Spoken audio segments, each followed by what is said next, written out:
Thanks so much. It's so nice to be here with Sean. I just want to start off, thank you for coming, with a little story about how I know Sean. So we taught together for 10 years at Brandeis, and I was a senior faculty member. He was director of the post-bac program and taught classes, and we were assigned to be office mates. First we had a big office together, and then they moved us in a little office. And I think we were assigned to be roomies because we taught on different days. But it turned out we were really compatible because we both have a high tolerance for clutter. Unlike some of our colleagues who are very orderly. You're very orderly. I would not want to share an office with Joe.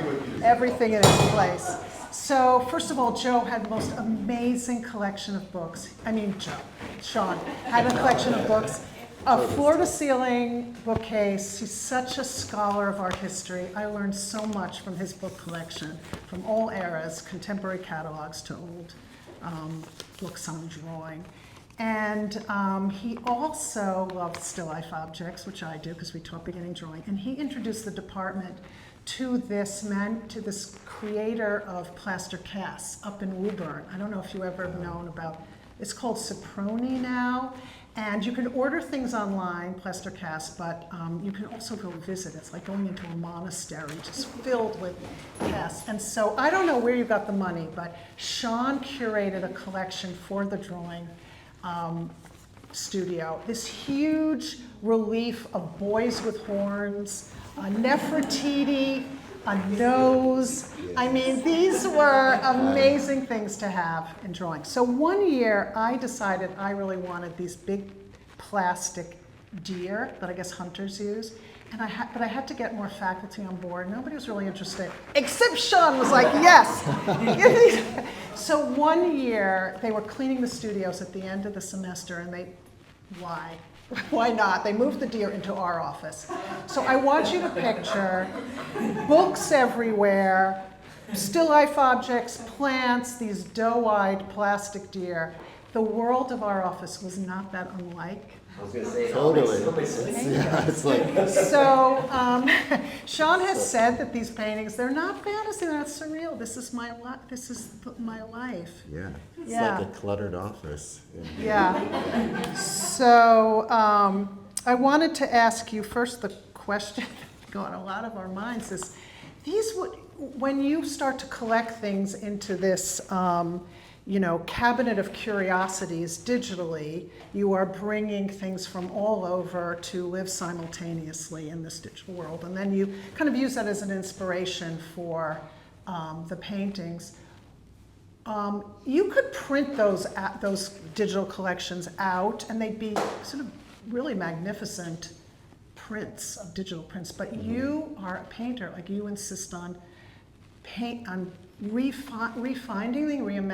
these things through paint. And you have said, when a collection of digital elements are finally translated back into the analog world through the very clunky, handmade, and iterative process of oil painting, they seem to retain their known and unknowable qualities simultaneously and in equal proportion.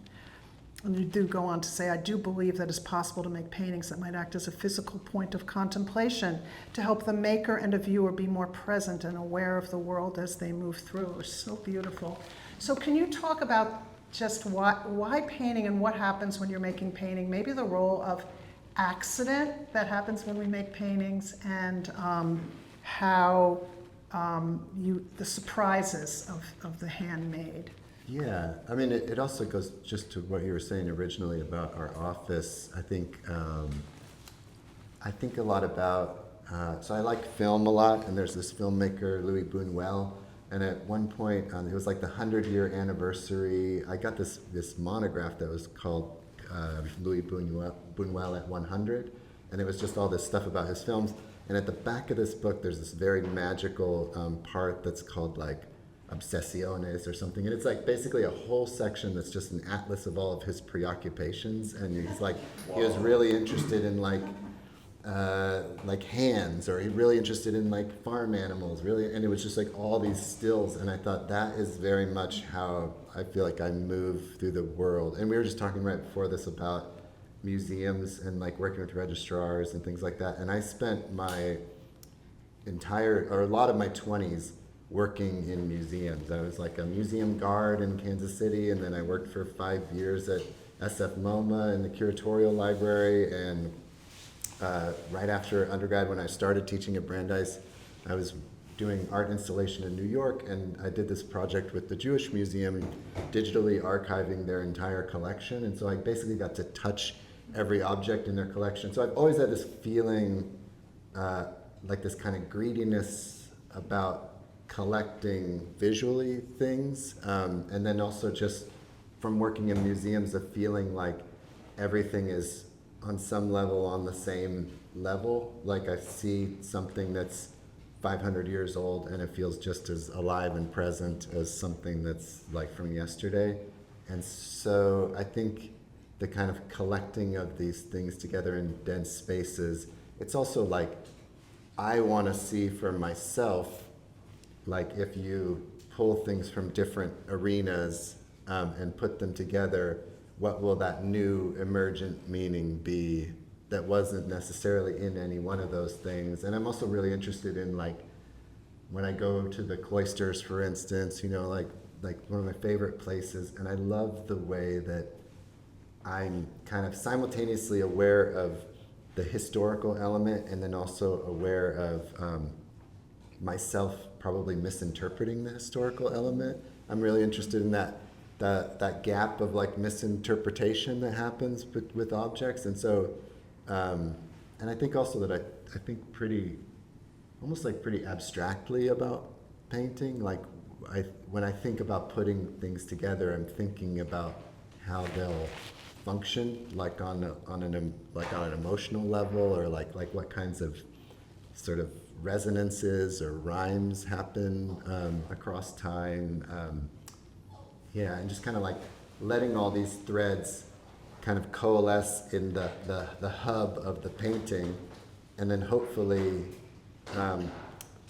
meanings emerge. And I try to maybe even like undercut my own linear narrative. Like there's, like we talked about, like there might be stories that you tell yourself like while you're making work.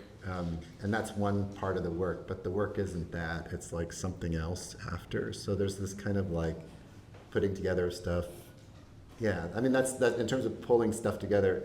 I also just really like dense like spaces. I was telling some people last night, I just spent like the last 2 days going repeatedly to that Rachel Royce show at the MFA, and just the density of those spaces that you can just kind of like, the generosity of the spaces, you know, the generosity of the specificity of description in those spaces, and how you can just get lost. And I want that in the painting so badly. Well, I want to talk about narrative because it's so interesting the way still life can have subject matter that's very narrative. So the Dutch still lifes, you know, they were Vanitas still lifes about that, you know, memento mores. And then you've got Picasso making still lifes about World War II. And there's the pop art still lives about commercial culture, and they're actually very optimistic, I think, and have a sense of joy and humor. And I'm wondering, sometimes I look at these paintings and I feel like maybe you want these to remain mysterious in a way. I almost feel like they're more like Rauschenberg or Johns or something in their combines, because it's like, what does this mean? Does this have any kind of meaning? So do you find narratives, or do you think that maybe when we look at these in 25 years' time, they actually will be about the absurd world we live in? And I don't know how. I almost like don't believe in narrative. Like I don't believe in making sense. I think when people think they're making sense, that's a fiction. Like I'm always repeating this quote that I'm certain that I heard, and I've gone looking on YouTube for it, and I can't find it. That Kurt Cobain said when the people were asking him about like the lyrics to Nirvana songs, and he was like, and like how they don't make sense, and he was like, well, I've found that absurdity ages better than meaning. And Wow, it's like that's beautiful. meaning becomes like very dated and like locked in a time. Yes. But like the kind of punctum or gap of absurdity has a chance to kind of like push forward beyond. Because if you're thinking of things not having like a literal analytical narrative meaning, then what's the meaning that they have? They have like an emotional resonant meaning, and that, or like a sensory meaning, like a touch or a feeling kind of meaning, and that's the kind of meaning that I think projects through time. Like when I look at that, if you know that Dürer drawing, that's like what's it called, like a piece of turf or whatever, and it's just like some grass. Like what's the narrative of that? But it like shoots through time, and it like hits me now as like completely present, and like I have an emotional response to it. So yeah, and I think like stories emerge for me, but I think of them more as like the scaffolding or the skeleton, but the meat is like more about something else that's like a visual thing that's connecting on some other level with us, other than this means this, or this is a sort of a sign for this, you know? And what's the symbol? I'm very curious about, like, I want to know more about the symbol, because I think if I'm understanding the idea of the symbol correctly, the symbol is much more open-ended than the sign, right? Like, Yes. like sometimes when I'm painting, especially I'm painting these animals, and in that back little secret room, there's like a painting of an owl, and I remember painting that, and I was like, what does an owl mean? Like, because all these things, they have all these, they come up culturally, or they pop up in people's dreams or whatever. And I looked it up, and it's like an owl means wisdom, but in another culture it means death, and it means all these different things, so that the symbol is very open. And I think about that in terms of like which objects you might recognize, like how does a coin resonate differently than like a bundle of cash? Like they echo out in different, does that make sense? Like they echo out culturally, and some of their echoes are very narrow, and then some are much more wide, or like the Rainier beer bottle that might only echo out to the Pacific Northwest, you know, like at a certain point in time, but like a bird echoes out like through time and through culture, and has different meanings for different people. Well, I love that if we owned one of these paintings, the lucky people who will get to live with them, that over time, different parts will start to be meaningful, or people will fall in love with one part, and then in the next year it'll be another part, because they are so rich. And that actually is, it's funny you should say that, because the way that these paintings ended up this way, like this kind of dense, was like I very consciously wanted to try to make a painting. I got tired of like making a painting, and then it would sit in the studio for a while, and I'd be like, I like that part, but that part is there to make me ignore this other part that I don't like. And so I was like, okay, what if I just tried to make a painting where I like fell in love with every single part of the painting? And so like when I'm painting, if I get in a little zone of the painting, I try not to release it until I'm like, oh yeah, that's a little world that I would want to live in for a while. And I always felt that about, like, tell this story to my students sometimes, of like walking around New York, and you're like going to galleries, and there's this way that you walk into a gallery and you kind of like just scan, and maybe you read, and then you walk out. You know, there's like the 30-second round that you make in a gallery. And I remember walking into this Neo Rausch show at David Zwirner, and everyone was just like statues in front of them. Like you couldn't pull them away from the paintings. Like they were just, and I felt that in the Rachel Royce show at the MFA. Like you go into a lot of people I talked to are like, I didn't even make it to the last rooms, because I spent all my time in the first 2 rooms just getting lost. And so I always wanted, like, I would like to make something that would like reward looking at it, you know, like that would, I don't know. And this is, density of description is one way to do that. Obviously there's like a bunch of other ways to do that. Like I've had that same feeling when I was a museum guard standing in front of an Ad Reinhardt that was just like black on black grid. I had that same feeling where I couldn't pull myself away from it. So it's not the image, that's just maybe my strategy. Well, I think you are trying to really fight against this sort of glance that we do in the world, because these paintings don't you don't get much if you just glance at them. You really have to stand in front of them, and they do unfold over time, which is, I mean, it's an ambitious thing to do, because people aren't used to, you know, that thing in the New York Times where it's like they show a photograph of a painting and they say, look at it for.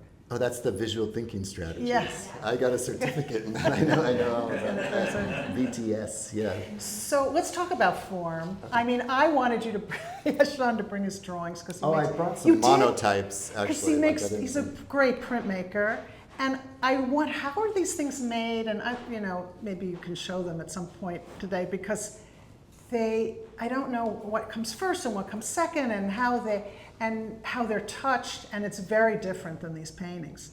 It's just like, you look at a Poussin painting, you look at his drawings, it's like, well, they're totally different. Same with Sean, it's a different kind of world. And so I was interested in, how he actually made the paintings. But I was also just so interested in the digital distortions. And I was talking to my daughter, Rosa, who works in architecture, and she's used to, she knows that world. And we were talking about, I said, well, when it does foliage, it makes a blob that it then decorates with leaf pattern. And I go, why does it get it so wrong? How come it's not smarter? And which Sean finds fascinating, he's inspired by this wacky. But I said, the camera, artists have used lenses, and the camera doesn't get things wrong. And Rosa said, well, actually, it does. It got light and shadow in a very particular way that we now think is truth. But actually, that's not how people saw the world back in the day when the lens and when those camera obscuras first were used. So I thought, oh, that's interesting. It's funny. So we might get used, we might get used to this way of seeing form, which you then use in your amazing sculpture, where you have these forms that are decorated. So anyway, can you talk about just the formal, the way you build these, and and just because it's so in my mind, I'm going to try not to mention Rachel Royce at every.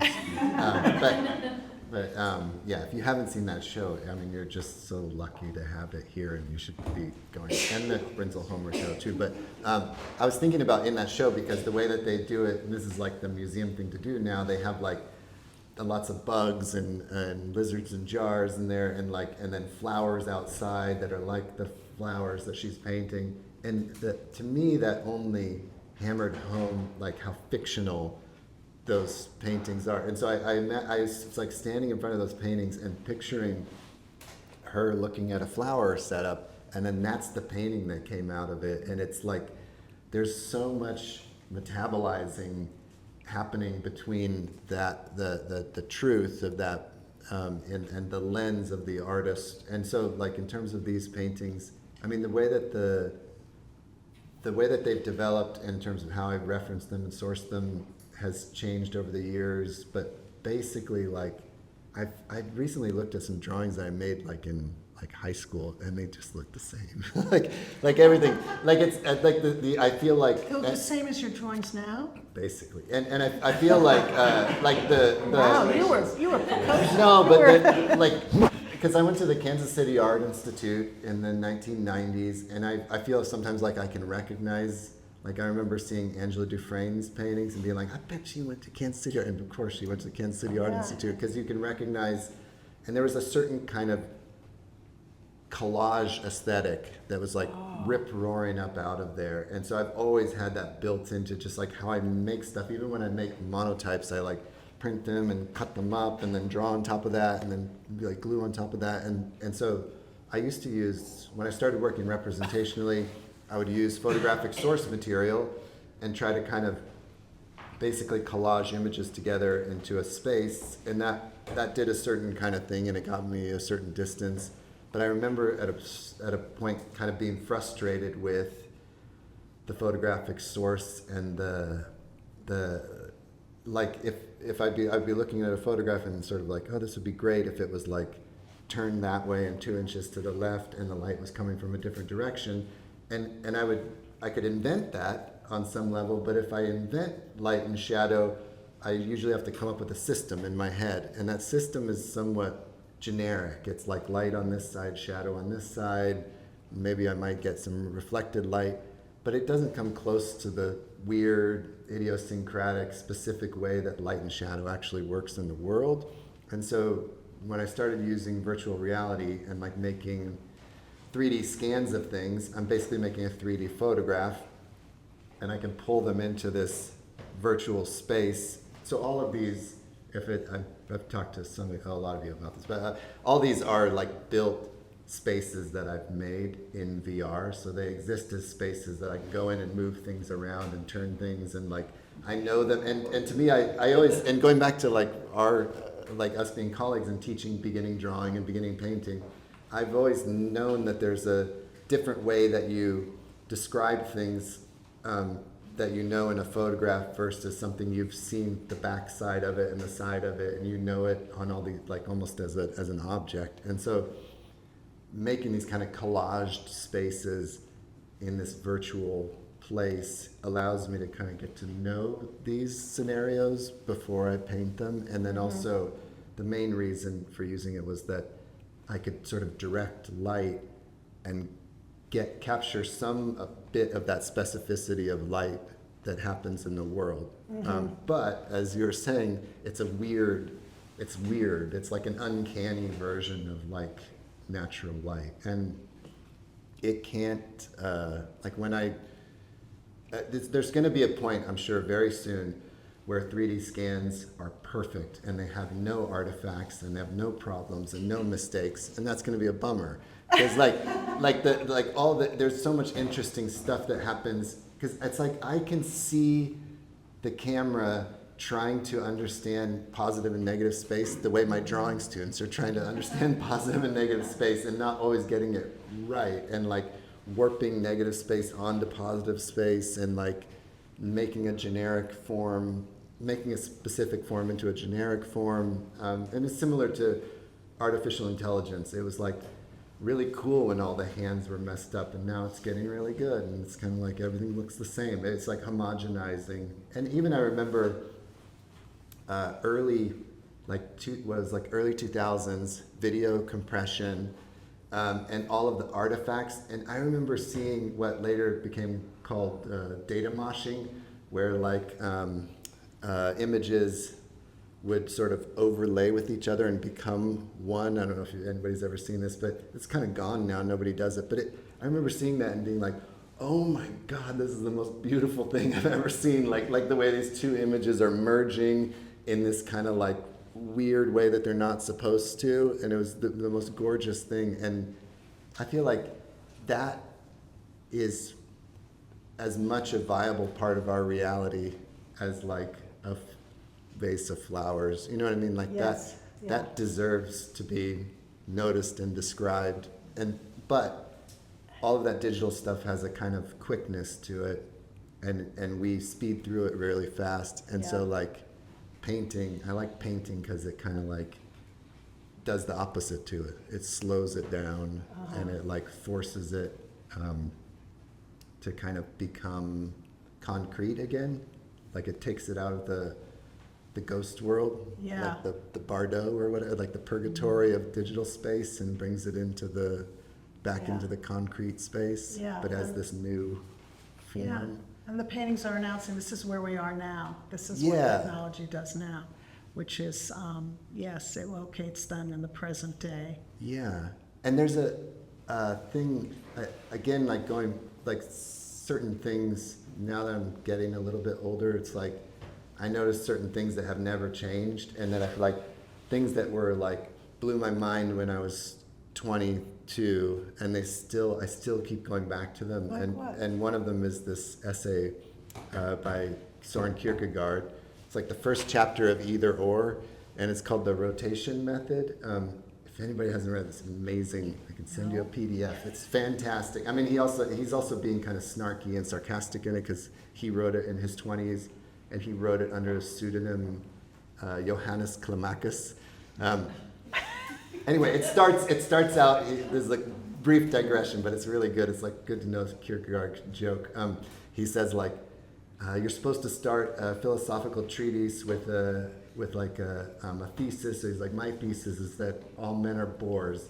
And he's like, surely no one would be so boring as to contradict me. Anyway, but one of the things that he says in this is this idea of treating the arbitrary as the absolute. And so he's like, taking something that happens incidentally and kind of glorifying it as though it's the most important. And so he's like what if you sort of go to the last third of a play, or like open a book halfway through and start reading it and get some kind of like, find some way into a meaning that wasn't like laid out for you, you know, like into some gap.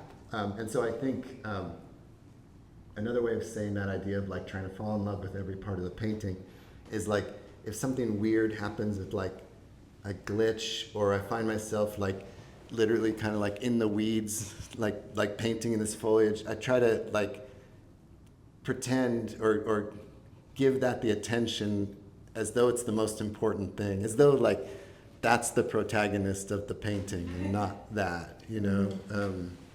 And it's fun, like because it makes the world more interesting, you know. Yeah. Because suddenly if you tune in like that, suddenly you're like, ooh, look at that wrinkle. Oh, there's a cat hair on. Oh, it's amazing. Like it's almost like psychedelic or something. Like you start kind of like getting very invested in the world. Yeah, that was a roundabout. Wow, no, that was really, that was so interesting about the Kierkegaard. What's Like you, Kierkegaard. it's the book is either or. Yeah, and the first, I think it's chapter 1, is called The Rotation Method. It's so fantastic. Yeah, I was just thinking about you talking about how we rush through these moments in technology and that you want to make them permanent. I think about people now going back to the beauty of Polaroid. I thought never would we use Polaroids again, and now everyone is like saying, oh, these are so beautiful. And it's so annoying the way the iPhone has improved our photographs in a way that's like not improving them. It's trying to take away all It's the- getting worse and worse. Yeah. I feel like I stopped. I'm like, oh, maybe I usually get the newest iPhone because I'm like, I like the camera and all that kind of stuff. But I've noticed recent updates, now that they're kind of injecting AI into every part of it, it's trying too hard to interpret your images, like what it thinks you might want. And I'm like, yeah, it's not what I want. Like, Yeah. yeah. Because that's the problem. I've been thinking, because obviously I work in academia, so there's a big conversation about AI happening all the time. And when they start talking about it in the creative arts, the way that I started thinking about it is that, and maybe this won't always be true, but the problem with it in the creative arts, where you're trying to create something new, is that, as I understand it, artificial intelligence pulls from a massive quantity of data, and it basically tries to predict what you might want. And so it's always going to be predicting toward the center, toward the generic.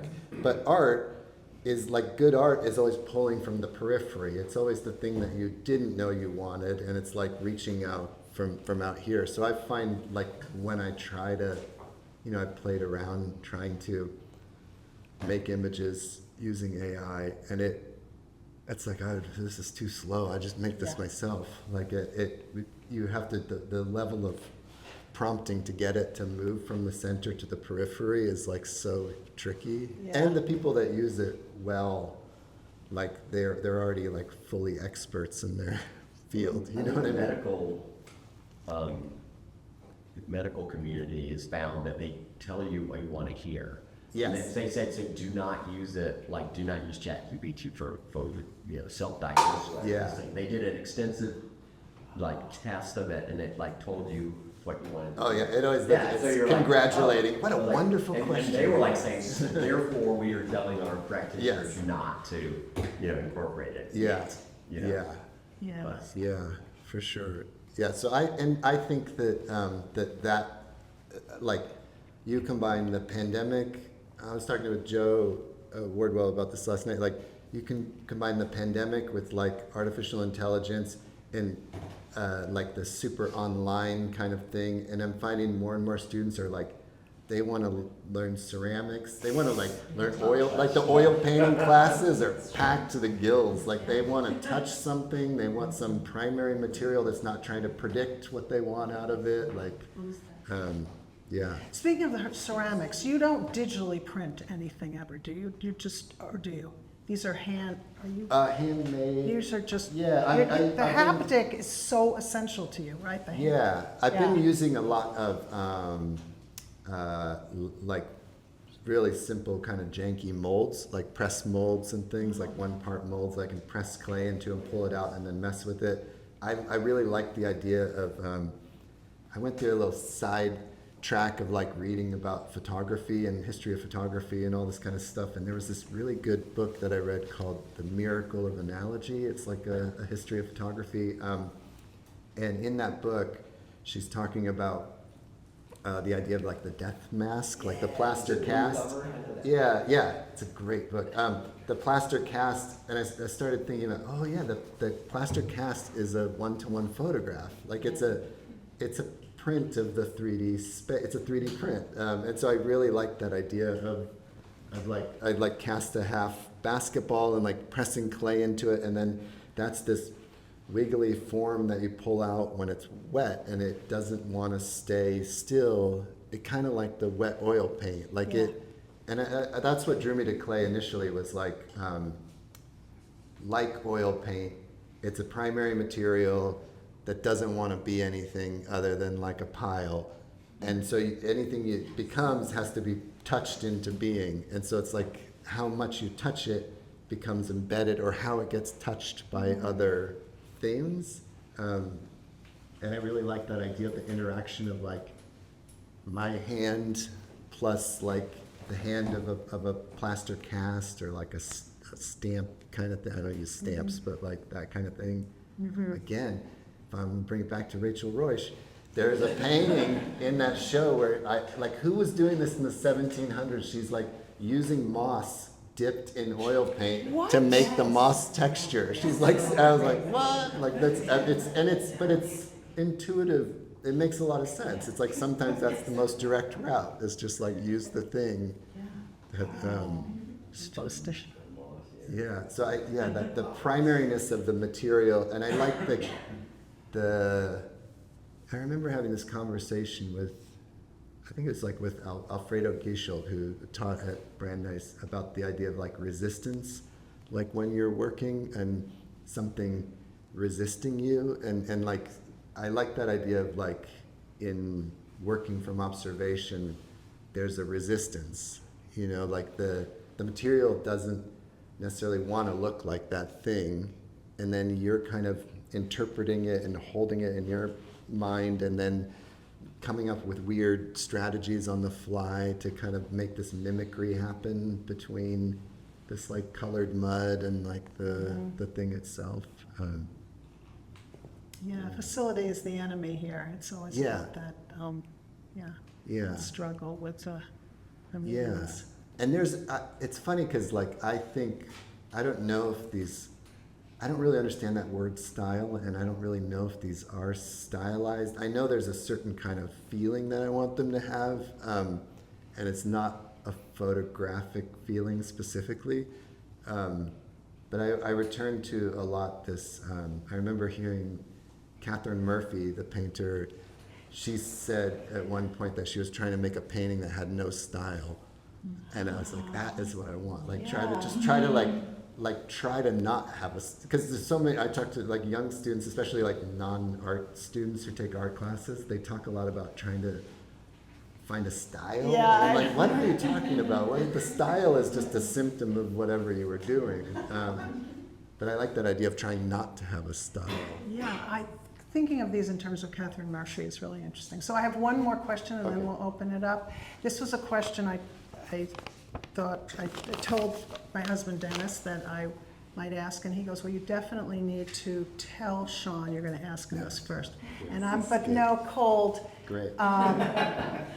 So if this is like the dinner party question, if you could curate a show at a major museum, the National Gallery in London, the Met, that put your work with 3 other artists, besides Rachel,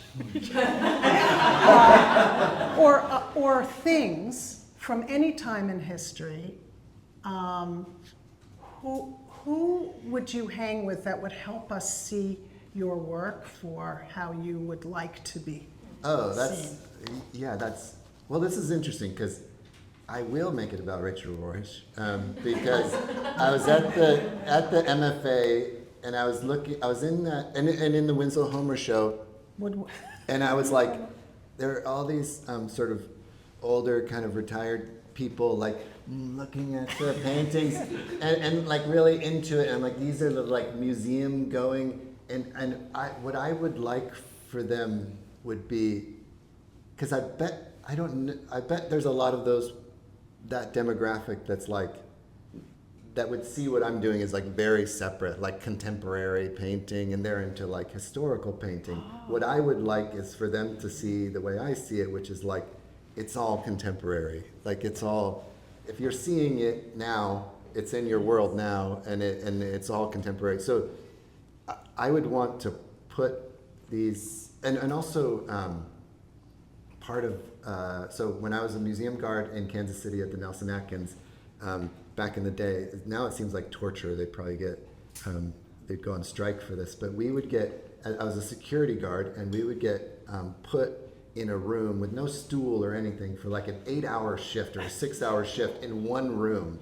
And so you would just be standing in like this crazy museum back, like, and you'd have to get the comfy shoes. But what it taught me was that, like, so I would play this game where I would be in a room and I would say like, I'm gonna try to figure out what I can look at the longest in this room, in any room. And it would always be surprising. Like I was talking about Ad Reinhardt, like I developed a love for Ad Reinhardt because I was standing in this room and I think I looked at a Rauschenberg, and I could look at that for like 45 minutes before I felt like I hit the bottom of it. Or like there was a de Kooning drawing I remember in that same room. Looked at that for a really long time before I felt like, okay, I've reached the end. The Ad Reinhardt, I never hit the bottom. Wow. I would just be like it doesn't seem to end. It just kept going and going and going. And I would feel that when I would be in the medieval room, or like, and so when I lived in New York, I would play this game where I'd go to the Met like on Fridays and walk around, and I would try to just like walk with like no intention and see what grabbed me that day. And it was always something surprising. It was never like the painting that looked like the way that I want to paint or something like that. It was like some weird object. So back to the question, like I would like to somehow put the paintings in relationship to certain objects and things that are to sort of hopefully show that I see them as like not on the same level, like I'm as good as that, but like equally present and equally like I was just looking yesterday at the MFA at the this very weird Spanish, so people would have, this is the kind of thing I love about museums and museum collections. People had stopwatches, right? And so they wanted to use their stopwatch as a clock, kind of like we put our watch on a charger and then you can look over and see the time. They wanted their stopwatch to be a clock. There's this crazy ceramic object that's a little pocket watch holder that makes your pocket watch into a clock, and it's like this from Valencia in like the 1700s or something. And I'm like, that's the kind of object that would hang with your that I want to see in relationship to this world, this space. Yeah. But I was actually like, I'm gonna make that out of clay. Make a little watch charging station or something. But yeah. Okay, that's all right. So that's your. All right, we open it up to. Yeah. I have a question. Yeah. I have a Kierkegaard. Okay. I don't go super deep on Kierkegaard. I don't either. I'm just, I'm related. There's. Okay, so. Okay, this is very exciting for me because it's like worlds colliding, like Kierkegaard and painting. But the snarkiness of Kierkegaard. So Kierkegaard is really, like you say, in some ways, like a lot of people are familiar with him as being kind of a postmodern, like the first postmodernist, because he's writing under pseudonyms, and he's kind of, his pseudonyms are arguing with each other, and you know, he's just like a total, he's a modern guy in the 1800s. But he also, I want to talk about cynicism. And style, you know, like style and making paintings, because I think a lot of contemporary art theory talks about him as the snark, kind of focuses on the snark. But he was a true believer. Yeah. Oh yeah. And so he was, you know, snark was for a purpose, Yes. getting to a higher goal. Yes. So I mean, he's a religious thinker. I mean, Yes. there's a whole other thing.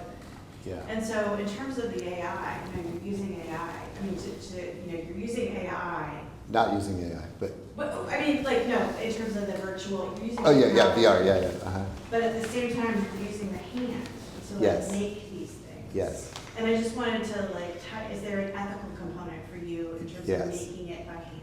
Yes, ethical component to making it by hand. Yes, I would say I'm also a believer, not religious, but like, I mean, I grew up like a Catholic. I went to Catholic school, and so I probably have some guilt. I don't know, but I like that about Kierkegaard. I went through a phase in art school where I was like reading Thomas Merton, and I was like, oh, maybe I'm gonna go become a monk. Like maybe I could become a Trappist monk, but immediately I was thinking like, how could I hide a sketchbook at the monastery? Like I was already thinking about how I'd break the rules, and then and then I was like, maybe I should go to church. Maybe that's.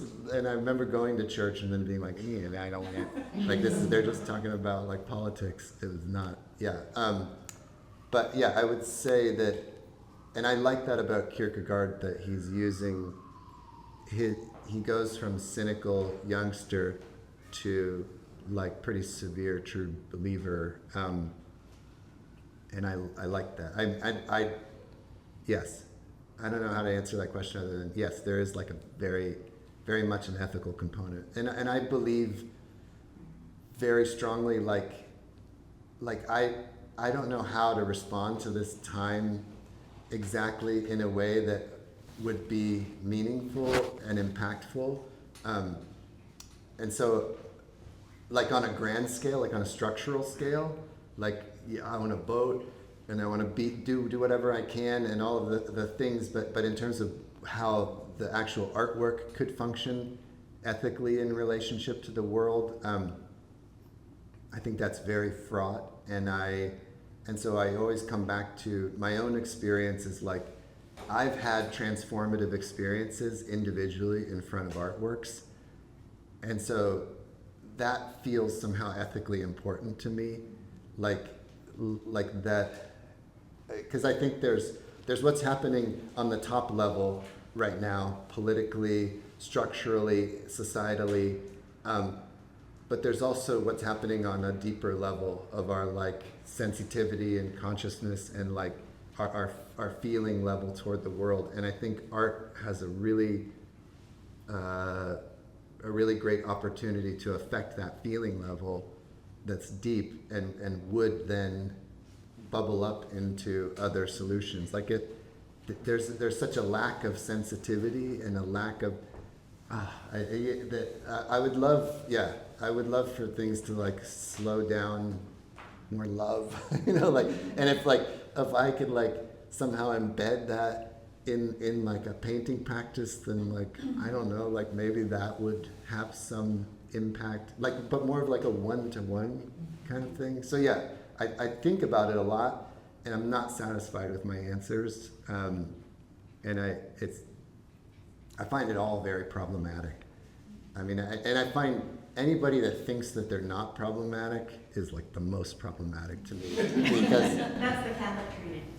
well, but it's also like, yeah, like it's, nobody's, yes, but yeah, there is like do you have a question? Sorry. Yeah, no, go. I have two questions, but I don't want to be like dumb. Yeah. I have a question about light, and because all your paintings, maybe it's where I'm at with painting, trying to figure out how each of my paintings look like they're in the same world. I'm curious because the light is just so, in each of them, it's like, like it feels obvious it's the same. Maybe not the same world, but it's like so consistent, but in this like high contrast kind of way, and I can't put my finger on what else about it. And I'm curious if it's like the light or the way the light or atmosphere is from the view. Like how much of it is from the VR world, and then how much of it is like maybe you have favorite colors that you just like to use, and then that's how it gets like similar. Yeah, that's a great question. Yeah. Well, I'll start with the second part. The color thing is probably the thing that I'm like the least satisfied. That's the thing that I would like to always be pushing on more. And it's so mysterious to me, like, because I think I'm very much rooted in drawing, and so color is like, I'm going to be like a lifelong learner about color. Like it's really mysterious, and I would like to have it be more of a presence in the paintings. But the light, it's kind of a conscious decision in these paintings. So the last body of work that, like I showed with LaMontagne in the other gallery, I was using VR scenarios to get started, and then I would actually pull them into 3D modeling software and get much more complicated with light sources. So I would use like projected light and these little globes of light and different kinds of warm and cool lights and all these different things. And these, a lot of these originated from, I did a residency at the UCross Foundation in Wyoming, and it's like on a 30,000 acre ranch, and I spent a lot of time just in the hills with these like prehistoric rocks and fossils and petrified trees. And a lot of those rocks are like all these paintings are like riddled with like UCross sources. But the light there, it was February. It was an unseasonably warm February, but the light was just very like striking, harsh, and that reminded me of the kind of like striking, harsh light of the VR kind of world. It's a little bit colder and more digital in that space, and it doesn't understand soft and hard shadows. You can get all that stuff if you want, like in the secondary stuff, but I like the kind of harshness and confusion of the like sort of single light source, the way like the sun on like a, yeah. Is the background lit a separate way than the objects that seem to float in front of it? Because it's more than your kind of that depth of field thing that you've always done really well. Yeah. Over soften the background and really make, but then it looks like the foreground or the things in midair. Yes. Whatever I'm perceiving is lit in a different way or a different angle. Yeah, and sometimes I'm like Makes it changing. separate even more. Yeah, the paintings are often sometimes collaged also from different parts of, so there's like, there are like discrepancies that are happening. Yeah, and then, so there's a third element, which is that a lot of these are from 3D scans that I make myself, like a lot of the source imagery. And so if I 3D scan a plant at midday, it's getting a certain kind of light. But then in the VR world, if I had the light coming from another direction, it would kind of have both, because in the object itself, it already seems to have a light and dark thing. So there's these weird disjointed things that happen, or like turning objects upside down or flipping them around. It's a weird world, and it's funny because the other thing is like I don't like. I was saying this because people are like, oh, you should make like a VR thing you can walk in. I actually don't like being in that VR space. I use it to like get but I kind of get in and get out. Like it's fun. In fact, I have to, it's almost like, sometimes you're like painters are like, I need to draw more. I'm going to make sure I draw every day. Just because I do that because I'm like, I know if my drawing hand is limber that's good for the paintings. But I do that with VR. I'm like, I'm going to make sure to go into VR for like 15 minutes a day, because I'll get to where like I don't want to go back into that space because I don't like two screens pressed up against my eyes. But I like it in the painting. I like when it gets to the painting ones. Yeah. I have a question about, maybe because I just returned from looking at very old things right next to very new things in Italy, but I kind of kept having this idea of the Baroque, and when in doubt, more. But also, I just realized, like, sometimes there's a representation of space painted on the ceiling, and then there's a sculptural thing coming out next to it, doing kind of what feels to me like it's over the top in the same way that your paintings in a very positive way are like more than you expect them to be, and that they're sticky. I think what we were talking about, like, can you walk by them? And I'm like, your brain has to figure it out. You're like, what's going on there? Oh, that's not what I thought it was. But I feel like those churches that have the three-dimensional putti or dimensional things coming out, and behind them you see another thing, and then there's a frescoed or a tile or mosaic ceiling, and there's these different techniques, different languages, but they, the overall impression of them. I always wonder, like, did they resolve the intention? You kind of seem to use other words for intention, like, is there a directed feeling that, or a narrative? And it seems like they kind of operate in a way that there's similar to what you're. There's a space that I'm trying to like explore, or almost like research through the paintings, and it's related to what you're talking. There's this book by Michael Baxendale, I think, called Tiepolo and the Pictorial Intelligence, and it's about I love Tiepolo. Like, Tiepolo is like, there's these amazing Tiepolos at the Art Institute of Chicago that are like, I go and just stare at these Tiepolo, the elder Tiepolo, Giovanni Battista Tiepolo, nothing younger, not Domenico. I love Domenico, the drawings, but these paintings. So Tiepolo was like, a lot of those paintings are in architectural spaces and painted for architectural spaces. So he's dealing not only with the pictorial space of the image, but then also the way the image is warping around a curved space, or is going to kind of move around like the space of a door or something like that. And it's fascinating to me to think about, because I'm a real like composition hound. Like, I read textbooks on composition.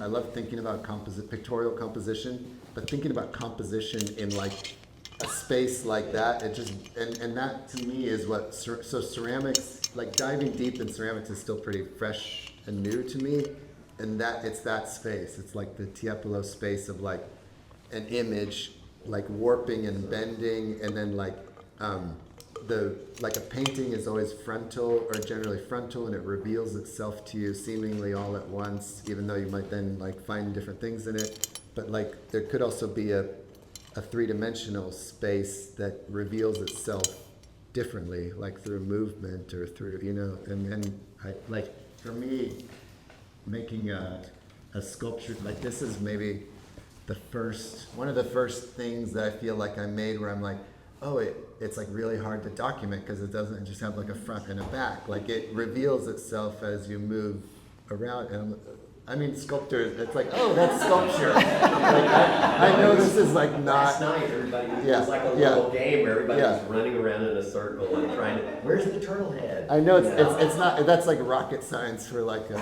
painter. You're like, oh, well, yeah. All right, so I have a question as a sculptor. Okay. So, I mean, I really love how you talk about your devotion. First of all, Susan, I love the opening with talking about the office, right? Because I feel like in a way like that, you're like walking around as that office because you just have so much information. I don't know how you have the time to read and watch, raise a kid, and work on these paintings. It's incredible, and teach on top of all that. So it's a great way to start. But I started to imagine that you're almost looking through, like, there's a kind of labor of love with every inch of that painting. Like, you're painting, but you're like looking through like one of those kind of, I don't know, like an 18th century sort of telescope, like something brass, and you're like really searching through it as you're making. So when I look at the ceramic piece, right, it kind of brings into other sort of values for the object, right? You're touching upon utility, you're touching upon other sort of means of crafting. You have an oven, then you have also these other sort of chemistries that are going on. But the mold, or at least for sculptors, like that is like for us it's like for many of us I should say, it's like it's a really interesting kind of thing that you're building an object that's a kind of negative space around the ultimate Yes. that you're pulling out. Yeah. Right? And so a lot of sculptors talk about like the kind of means of building this mold, almost as if that is the more interesting thing that ultimately pops out, you know? And so with this kind of lens that you have, or this value, this system of devotion that you have to the painting, like, what is it like to build a mold? Thinking about this attention to detail, about really putting a lot of care into all the parts. What is it like to stand back and look at the mold? Yeah. You know, because you made that too. Yeah.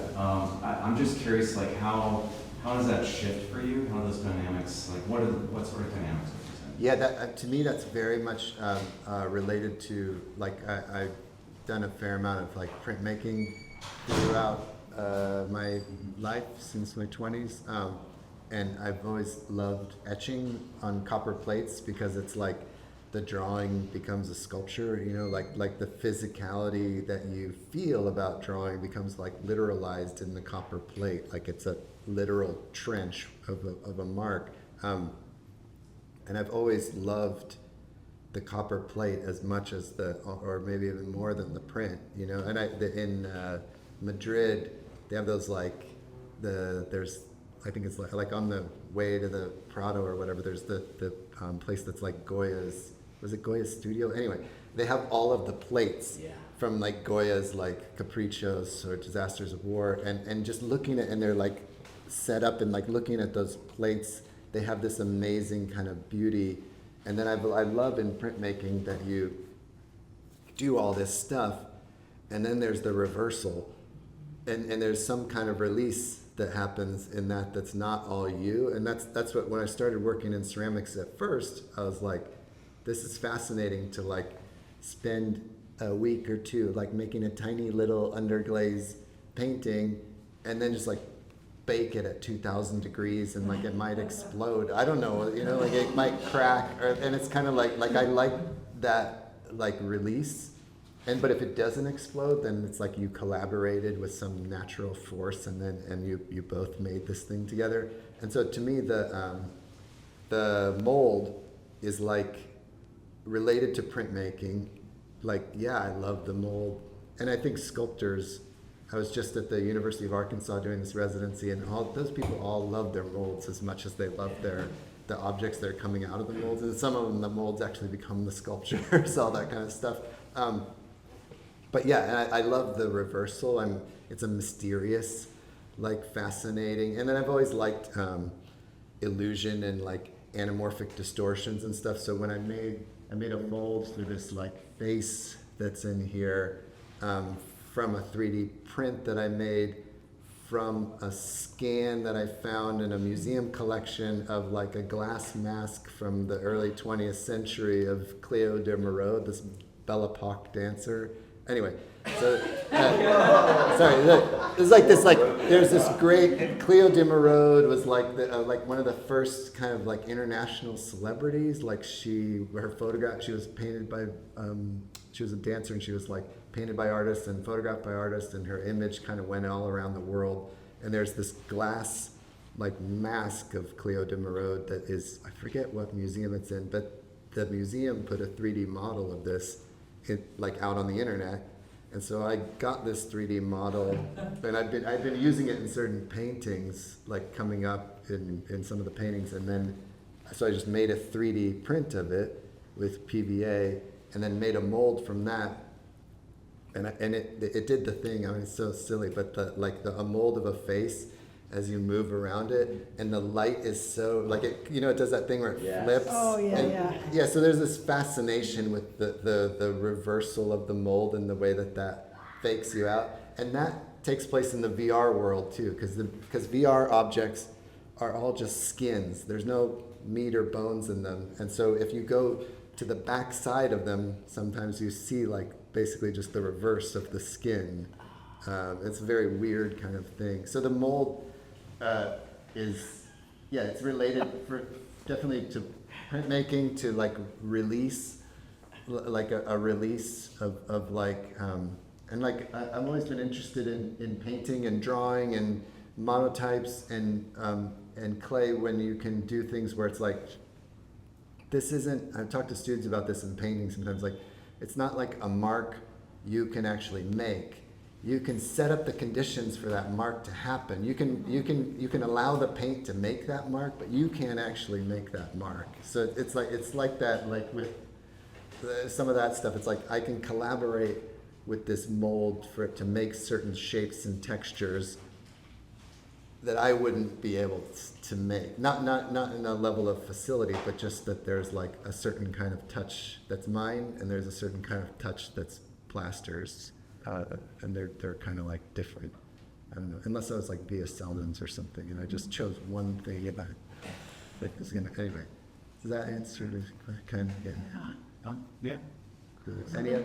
Well, I'll tell one quick story then to end, because now I'm remembering, you started with a story of us meeting. I'll tell a Sean story. There's a thing that Susan said once in a faculty meeting when we were talking that like, it went deep into my, and you probably just said it offhandedly, but it's something that I chewed over and over again. We were talking about something, and Susan said, "Oh, Sean, you're such an autodidact," and I was like, at first I was like, "What does she mean by that? Like, what's she trying to say, autodidact? Like what? Like, but I think that is very. I've come to believe that is actually very true. Like I have my own kind of thing that I'm just like, oh, this book leads me to this book, and then I find my way over to this, and then it leads me to this movie, and I'm trying to see this connection. So it's all about kind of finding my own connections and building my own curriculum, and I think that's like very much like what the paintings are. It's like my own like curriculum or something. I don't know. Anyway, well, Fantastic. thank you. Thank you so much.